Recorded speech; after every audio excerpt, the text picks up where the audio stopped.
Hello friends, আজকে আমি আপনাদেরকে ঢাকার মাঝে তিনটি পার্ক ঘুরে দেখাবো। তিনটি বড় বড় উদ্যান বা পার্ক, যেখানে সবুজ শ্যামল গাছপালা এবং বিশাল এলাকা জুড়ে বিস্তৃত পার্ক। সো এই তিনটি পার্ক সম্পর্কে আজকে আমি আপনাদেরকে ধারণা দেব।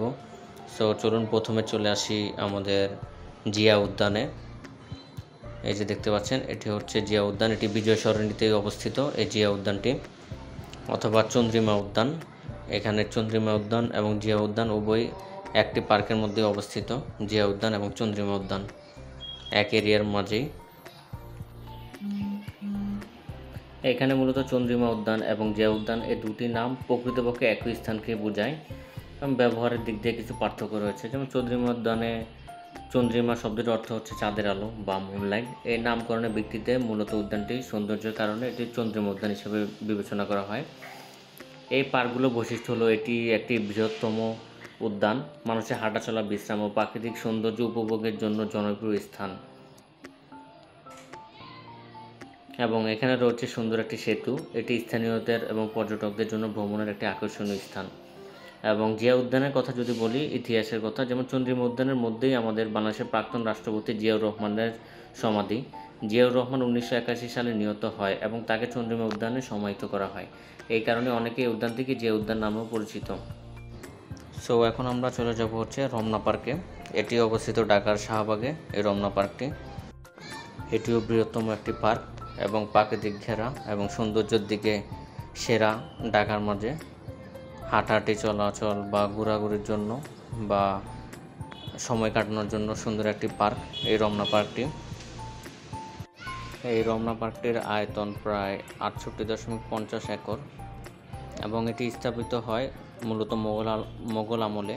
এর সূচনা হলেও এটি ব্রিটিশ আমলে পরিকল্পিতভাবে গড়ে তোলা হয় এবং এটি পুনর্গঠন হয় পাকিস্তান আমলে 1952 সালে। এর ব্যাপক উন্নয়ন ও নান্দনিক সৌন্দর্য বৃদ্ধি করা হয়।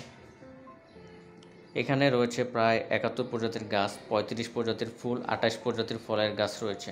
একটি বড় লেক রয়েছে যা পার্কের সৌন্দর্য আরও বাড়িয়ে তুলেছে। এবং হ্রদের মাঝে হাঁটার পথ এবং বসার জন্য বেঞ্চ রয়েছে। এখানে রয়েছে পাখির ডাক, ছায়াময় পথ ও শান্ত পরিবেশ, একে শহরের কোলাহল থেকে আলাদা রয়েছে। এবং এই রমনা পার্কে বাংলা নববর্ষ পয়লা বৈশাখ উদযাপনের জন্য কেন্দ্রস্থল হিসেবে বিখ্যাত। প্রতি বছর ছায়ানটের উদ্যোগে ভোরবেলায় এখানে সাংস্কৃতিক অনুষ্ঠান হয়। 1971 সালের রমনা কালী মন্দির ও মঠ ধ্বংস করা হয়েছিল পাকিস্তান সেনাবাহিনী দ্বারা, যা একটি দুঃখজনক ইতিহাস বহন করে। এটি সকাল ও সন্ধ্যায় হাঁটার জন্য উপযুক্ত একটি জায়গা এবং ফ্যামিলি পিকনিক, ছেলেমেয়েদের খেলার জন্য আদর্শ একটি জায়গা এবং ফটোশ্যুট, আর্টিস্টদের চিত্রাঙ্কন, কবিতা পাঠ ও ধ্যান ইত্যাদির জন্য উপযুক্ত একটি স্থান। সো এই নিয়ে গঠিত আমাদের এই রমনা পার্ক। এখন আমরা চলে যাব সোহরাওয়ার্দী উদ্যানে, যেটি ঠিক রমনার পাশে অবস্থিত। এটিও ঠিক শাহবাগে অবস্থিত সোহরাওয়ার্দী উদ্যান। সো চলুন আজকে আমি আপনাদেরকে সোহরাওয়ার্দী উদ্যানের কিছু অংশ ঘুরে দেখাই।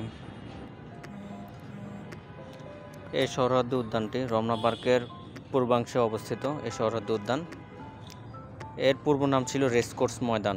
বর্তমানে এর নামকরণ করা হয় জাতীয় নেতা হোসেন শহীদ সোহরাওয়ার্দীর নামে। এটি 1971 সালের 7ই মার্চ বঙ্গবন্ধু শেখ মুজিবুর রহমান এখানে ঐতিহাসিক ভাষণ দেন। 16 ডিসেম্বর 1971 সালে পাকিস্তানি বাহিনী এই স্থানে আত্মসমর্পণ করে মুক্তিবাহিনী ও মিত্রবাহিনীর কাছে। এখানে যেসব স্থাপনাগুলো রয়েছে সেগুলো হলো যেমন স্বাধীনতা স্তম্ভ এবং স্বাধীনতা জাদুঘর। স্বাধীনতা স্তম্ভটি হলো মুক্তিযুদ্ধ বাংলাদেশের স্বাধীনতার স্মরণে নির্মিত একটি আধুনিক স্থাপনা এবং স্বাধীনতা জাদুঘরটি হলো বাংলাদেশের স্বাধীনতা আন্দোলনের ইতিহাস এখানে তুলে ধরা হয়েছে। বঙ্গবন্ধু 7ই মার্চের ভাষণের ভাস্কর্য মঞ্চ এখানে তুলে ধরা হয়েছে। এটি একটি উন্মুক্ত উদ্যান যেখানে মানুষ হাঁটাহাঁটি, বিশ্রাম ও ইতিহাসের স্মরণে ঘুরতে আসে। বিভিন্ন রাজনৈতিক ও সাংস্কৃতিক অনুষ্ঠান এখানে করা হয়। সো এগুলো নিয়ে গঠিত আমাদের এই সোহরাওয়ার্দী উদ্যান। এখানে রয়েছে বিভিন্ন ধরনের গাছপালা এবং প্রাকৃতিক মনোমুগ্ধকর পরিবেশ নিয়ে গঠিত এই সোহরাওয়ার্দী উদ্যানে। এটিও অনেক বড় জায়গা জুড়ে নির্মিত এই উদ্যানটি।